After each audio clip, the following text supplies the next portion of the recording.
Hello, welcome to the now fourth and final part of the Incomprehensible / Unexplainable Iceberg. If you've somehow made it this far into this iceberg without watching any of the previous parts, you should probably go watch those. These were the topics we covered in the last episodes, and if you haven't hit that subscribe button yet, why don't you go ahead and subscribe before we begin. Now, on to the end of the Incomprehensible / Unexplainable Iceberg. Fourth dimension and beyond. Oh boy. If I thought explaining concepts that are hard for people to understand was hard before, this is where things get worse. Humans can experience and see, feel, and observe things in 3 dimensions. And there are technically different dimensions and different interpretations of the 4th dimension and beyond. You see, if you draw a line, that's a 1-dimensional shape. Add that to a 2nd dimension by adding a y-axis, you get a 2nd dimension. Add another axis to that and you get a 3rd. That's a whole 3rd dimension right there. But now the problem with this though is you can't add another axis to this 3-dimensional shape without it looking very weird. And there are interpretations of 4-dimensional shapes. Here's one on screen right now. But it's not possible in our given world. Adding an additional axis to these shapes causes them to bend reality as we know it. And yet we can still see and comprehend it in 2D space on a screen, or an interpretation of it in 3D space. So how do we know it's real? Well, I just showed it to you, so there's that. The people have created tesseracts and other objects and models that recreate what 4-dimensional space would be like. So that's not hard for humans to comprehend, right? Like you're looking at it right now. And the answer is still yes. But they are theoretical 4th, 5th, all the way up to possible 10 different dimensions that humans can't comprehend, past length, width, and height. And if you're smart, you can include time as well. As with the first 3 dimensions, you can pinpoint an object's location in space, and with time as well, you can find its exact location anywhere. See, this is where the other spin on the 4th dimension comes in. But we can't really see time, can we? No, not technically. You can perceive clocks and even keep time. I almost included a whole additional subject to this video, by the way, about how clocks on different levels of buildings run at different speeds, and clocks in planes going different directions also operate at different speeds, but I didn't, so you get to hear me mention it here instead. So time is incredibly hard to perceive as a dimension, as it's kind of weird. But with the dimensions of length, width, height, and time, or longitude, latitude, and altitude, you can pinpoint the exact location of any given object in the entire universe. But didn't I say there are 10? Well, yes. But those are for bigger-brained individuals. The 3-dimensional space that we can perceive is more than enough for the average person, and time is even better. But according to string theorists, there are 10 different dimensions that include and take into account time, and even other universes and worlds. This is about to get wild, by the way. You see, the 4th dimension is time, like I've already mentioned, like probably 5 times. But being able to actually interpret and see time itself through things like general relativity as well as quantum mechanics would open the doors into the higher dimensions. String theorists believe that if we could see into the 5th dimension, we could see a world slightly different from ours, and be able to interpret and measure similar things between our worlds and others and use that information to help us see into the 6th dimension. If we could see into the 6th dimension, we could see a plane of all possible worlds and possible universes. The closer ones in the 6th dimension would be universes and worlds that started with similar trajectories. It would allow us to see into the past as well as into the future through the possible universes. I would go on, but essentially by the time we hit the 10th dimension, we hit the limits of what humans can even possibly comprehend if we could see that deep, which is everything and nothing at the same time. Every possible timeline, every possible start, every possible end, and every single thing in between.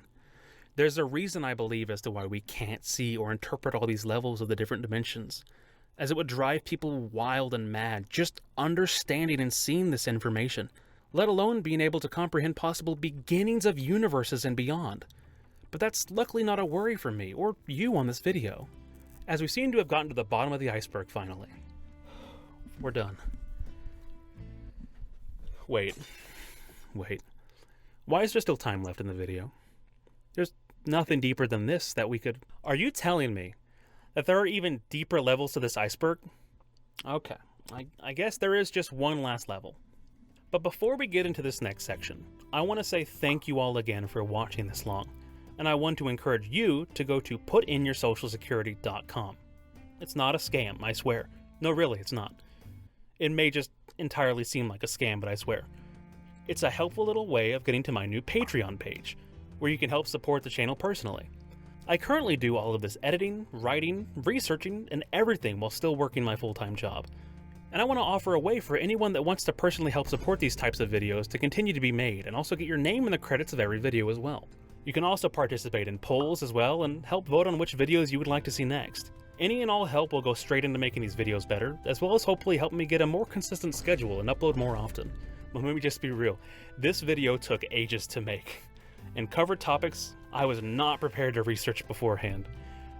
You have no idea. So thank you again so much for getting to this point of the video, and now I guess we'll get to the very bottom of this iceberg, or as I like to call it, below the iceberg. Life. Life is extremely hard to define, as scientists even have a hard time classifying what exactly is life at the simplest of levels. Life to some might be as simple as classifying when a system reproduces. But there are plenty of men, people, and women, nuns, and sterile people that can't reproduce, while computer systems could classify as living if that were the case. So is it a system that can move around, create waste, and consume fuel? If so, then cars classify as alive. You see why this is a little hard to classify? Most definitions include other objects that don't live, and vice versa. Physicist Paul Davies attempts to classify what is life in his book, The Fifth Miracle. He lists attributes of what some constitute as life and why they don't work. In his work, he states, quote, "A living being metabolizes, processing chemicals to gain itself energy. But so does Jupiter's great red eye. It reproduces itself, but mules don't.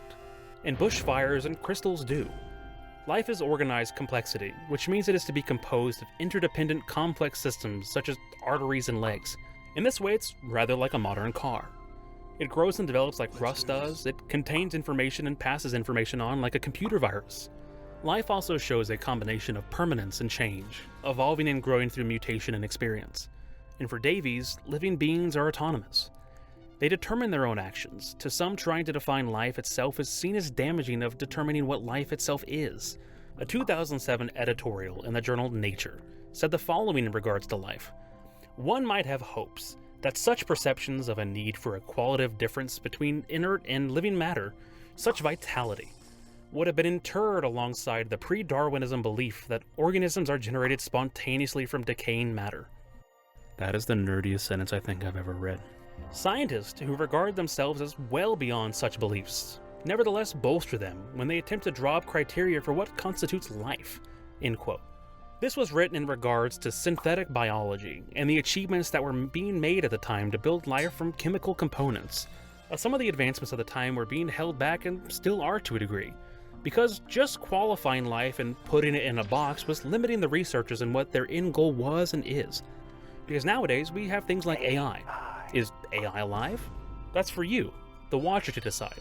And there's no concrete answer yet. But without classifying life, can we create it? The short answer is yes. Humans and other living creatures do every day. And I want to put this out there. I don't know what I believe in terms of the creation of life and what all it entails. But Nobel Prize-winning Flemish biologist Christian de Duve said it best. Life is either a reproducible, almost commonplace manifestation of matter, given certain conditions, or a miracle. Too many steps are involved to allow for something in between. And I genuinely do think that puts it all into perspective. We've done experiments and put all the parts needed to create life in a flask. Hit it with electricity and the building blocks of life begin to show up. But it hasn't made life. We've created and gotten excessively close to creating machines that could soon be classified as living. But those were created from parts and systems that aren't really alive quite yet. I'm not here to lecture you or tell you what to think in terms of how life came to be, through either some deity or primordial sea. But I will say that you are something special, as there's nothing like you out there right now. And either way, every single action and reaction in the entire universe has led up to you existing right now. You're astounding. And I want you to remember that, okay? Now that I've cheered you up a little and made you feel a little bit better about your life, let's talk about death. Death is whenever something ceases to exist and dies, and is a fundamental part of life. And yet there are things on Earth that don't. And better yet, we may one day soon experience a time when humans don't need to die. For example, Blanding's turtle is an enigma that I don't think is mentioned enough. You see, Blanding's turtles don't stop producing eggs as they age. And not only that, they seem to lay more eggs as they get older. This essentially goes against everything we know about animals reaching their reproductive stage and aging as a whole.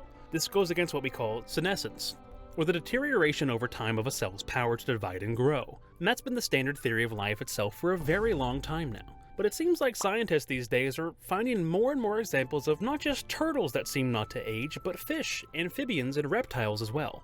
You see, scientists don't technically know if dying naturally is necessary. Most are quick to point out that if nothing died, the whole world would be very full of very old people, and overpopulation would be a horrible reality, while also pointing out that subsequent generations would be stronger and more fit, so survival of the older generations would be harder. So maybe death is a natural way of keeping populations down, right? The individual dies so the species can continue. At least that's what 19th century German biologist August Weismann put forth. Maybe, once a human being had reproduced, the body would stop putting effort into repairing itself, thus allowing the individual to die off. But this goes against the evolutionary model, as evolution selects genes to benefit individuals and their offspring, not to benefit the group or species. So if this death gene is necessary, then evolution doesn't work. And if evolution works as intended, this group selection doesn't. This is why so much of this is hard to come to a conclusion with. If one thing is true, it throws off everything else. Many scientists have come up with other explanations with reasonings like genes having kill switches and a generic program for aging, but none quite like Cynthia Kenyon, who was able to double, if not triple, the life of nematode worms who normally live 2 to 3 weeks to a whopping 6 weeks. All she had to do was stop giving the worms any sugar at all. Kenyon went on to, and continues not to, have any sugar or carbs in her own diet, in hopes that this is possibly the key to extending one's own life. So if that's all there is to double, if not triple life, why don't we do it? Well, testing on humans is hard, as we know, and testing long-term on humans is even harder, especially something as specific as diet. But if we know that not eating sugar could possibly end aging, why doesn't everybody just not eat sugar? Well, it's yummy. But besides that fact, a man named Leonard Hayflick found something that threw a wrench into this whole possible kill switch gene theory: replicative senescence. It all begins with a woman named Henrietta Lacks, who sadly contradicted cervical cancer and gave the world quite possibly the most unique, useful, and in my own eyes, wild gift: her cancer cells. She had a biopsy that gave researchers, doctors, and scientists, quote, the most robust and fastest growing cells scientists had ever seen. Sadly, Henrietta died from her cancer the day the announcement on these cells were made. But this legacy is wild. Just follow me on this for 1 second, please. The Gila line of cells ended up helping find the polio vaccine. They were placed at atomic bomb test sites and even ended up on the space shuttle. And these are just the beginning. This line of cells has been extremely important in finding the connection between senescence, cellular immortality, and the formation of tumors. You see, at the same time as the Gila line of cells were discovered, our old friend Hayflick just so happened to have stumbled across the fact that normal healthy cells couldn't be recultivated more than 50 or so times. The cultures would double for 10 months or so and then suddenly die. He repeated this and even sent samples to other scientists and gave them a date they would expect to die off. And they did. You see, we technically know how to keep cells alive forever, thanks to research and help from the old HeLa cells. They can put an enzyme called telomerase into human cells and they lived theoretically forever in a petri dish. But that leads to cancer. So not necessarily a good thing or a discovery we could live with. So what does that leave us? Well, kind of right back where we started from. Both theories of a genetic kill switch and replicative senescence have legs, but both have evidence that contradicts both as well. Scientists began to breed what they called, quote, long-lived fruit flies in an attempt to prove the kill switch gene theory. And it worked in the beginning. Long life seemingly came at the expense of fertility and reproduction. But then, as the lives of the fruit flies got longer, the fertility began to rise above the normal of the control group, essentially disproving their own theory of a kill switch gene, at least in fruit flies. In other animals, they were able to remove genes from nematodes that removed the worm's reproductive system, and they lived 4 times longer. So the kill switch would never enact, but their lives lengthened, not shortened. Then there's the mortality plateau that doesn't fit with any theory and has stumped scientists for decades. If you take a population of fruit flies, the percentage that die per day only increases with their age, until a certain point. After that, the fraction that die per day stays flat. The closest full theory that we've even gotten recently is that possibly aging might have evolved for its own sake. Species dying specifically to make room for the younger generation. It goes against everything. Cast a shadow on evolution, natural selection, and aging as a whole. But science as a whole seems to not care. Most camps are more preoccupied with either disproving their quote competitors in the understanding of death itself, or are too busy trying to sell something. So in the end, where does that leave death? It's still there. Scientifically, we don't have an answer for it yet, aside from that cells stop splitting and dying after enough time. And unless we make some major breakthroughs, that might just be where we are for a while. The last thing I'll say on this subject is that I did not expect it to be so science-y. But I'd rather talk about how science doesn't know why we die, and not what happens when we die. Nope, not gonna cover this one. Nah. Everyone has their own beliefs and thoughts on this, and I don't want to explain basically why religion was made in the first place or upset anybody. I'm good. I would never do this topic justice. I don't think anyone would, aside from someone like my partner Lexi, who has a degree in religion and philosophy, so if you have any questions about religion, you can direct those to her. If you're to ask science what happens when you die, I'm fairly certain that most, hard sciences would say that there's not a concept of a soul. I can't be certain on that, but they focus on the physical. So when your body decays, when your brain activity stops, whatever that might be, they're like, okay, you're done. That's basically that you're it. But depending on what someone's belief is about the concept of a soul, so depending on how you define that, there's a lot of philosophy on that as well. But if you believe in a soul, then your physical body, yes, is decaying. Your physical body has died, but your soul, whatever that means to you or to that specific group of people, in a metaphysical sense, might continue on to an afterlife, might be reincarnated. Some people believe you become a ghost. You can become an angel to some people. So it gets really difficult. And basically what happens when you die is the vast majority of people, whether they have religious or spiritual beliefs about soul, would probably all agree that your physical body does die or decays in some way.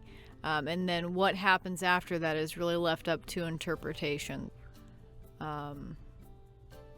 Yeah. That's very hard to understand. Thank you. Don't send me hate, please. That was Lexi. Again, she very much helped with all this, and again, thank you very much, honey, for that explanation of stuff that you have much more experience on. But now, we're just going to move on to nothing.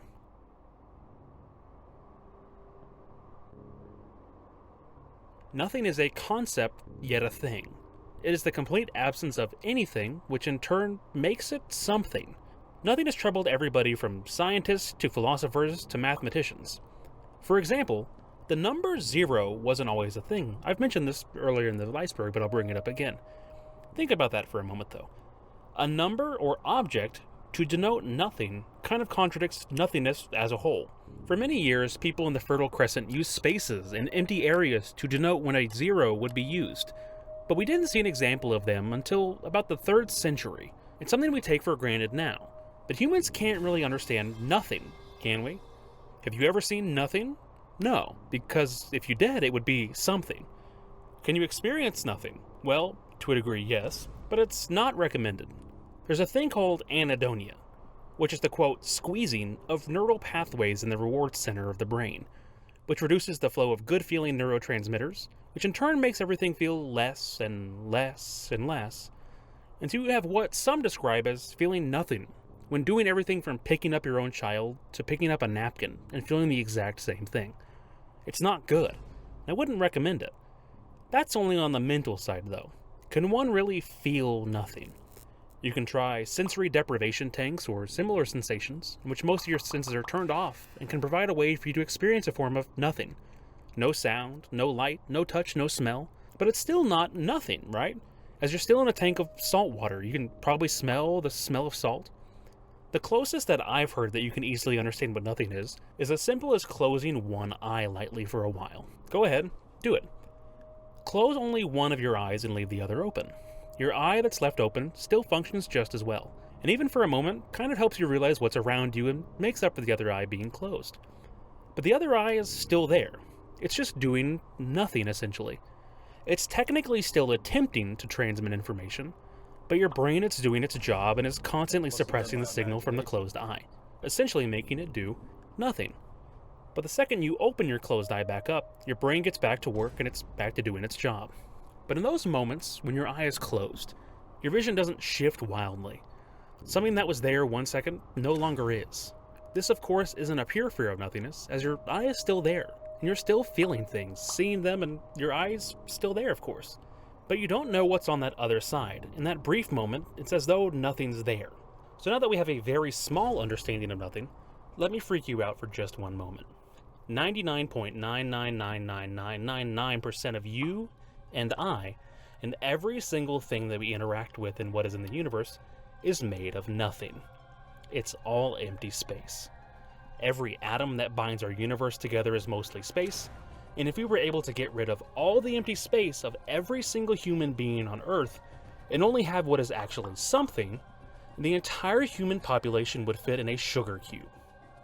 Now, it wouldn't be the weight of a sugar cube, let me make that very clear. That sugar cube made of everyone would be a few billion tons.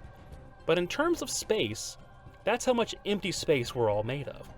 But we can't see, feel, or even experience all that empty space, and why is that?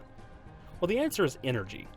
In recent years, with help with the Large Hadron Collider, we've been able to figure out more about atoms and tiny physics than ever before, and we've been on the path of huge discoveries, such as that the way we understand electrons is changing right before our eyes. We know now that electrons don't have a singular presence. They're oddly both a particle and a wave simultaneously, depending on how they're observed.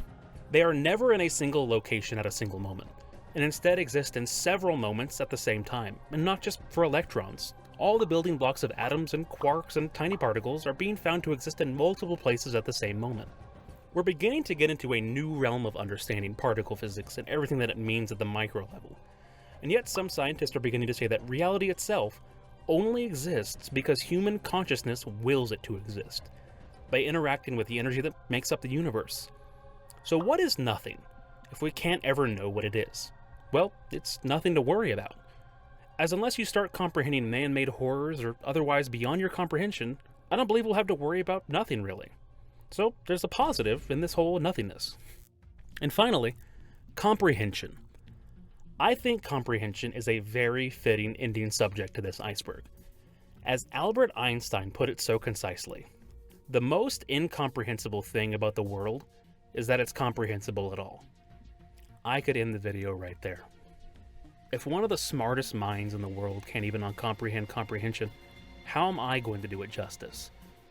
But I think it's more that I'll just add to this ending statement.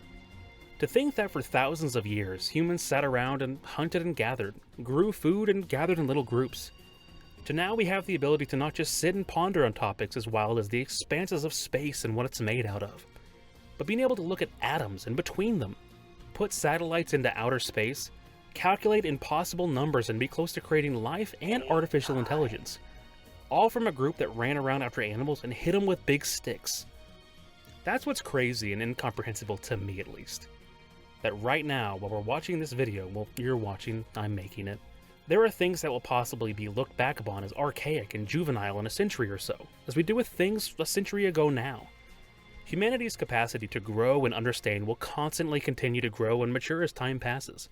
And I couldn't be happier to have taken you on this journey today.